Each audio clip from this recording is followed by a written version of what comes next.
గోదావరి పుష్కరాలను అత్యంత వైభవంగా నిర్వహించేందుకు ప్రభుత్వం అన్ని స్థాయిల్లో కూడా చర్యలు చేపడుతోందన్నారు రాజమండ్రి ఎంపీ దగ్గుబాటి పురంధరేశ్వరి.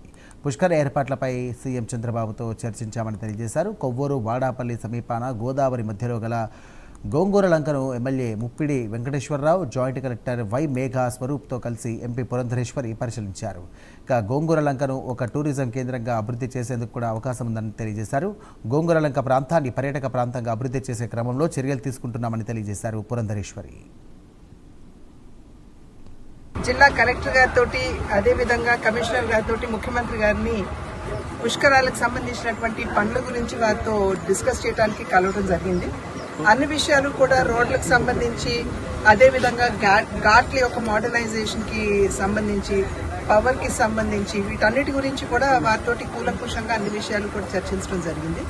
అతి త్వరలో వారు అధికారులతో కూడా ఈ నెలాఖరు కల్లా ఒక మీటింగ్ పెట్టి మరి ఒక్కసారి ఆ పనులు ఎంతవరకు వచ్చాయనేటువంటి విషయాన్ని రివ్యూ చేసుకుంటూ, అంటే అట్ షార్ట్ ఇంటర్వెల్స్ వీటన్నిటినీ కూడా ఎప్పటికప్పుడు సమీక్షించుకుంటూ ముందుకు వెళ్దామని చెప్పి వారు నిన్న మాకు భరోసా ఇచ్చారు. అన్ని విధాలా కూడా వారి అంటే ప్రభుత్వం యొక్క సహకారం మాకు అందిస్తామని చెప్పి వారు చెప్పడం జరిగింది.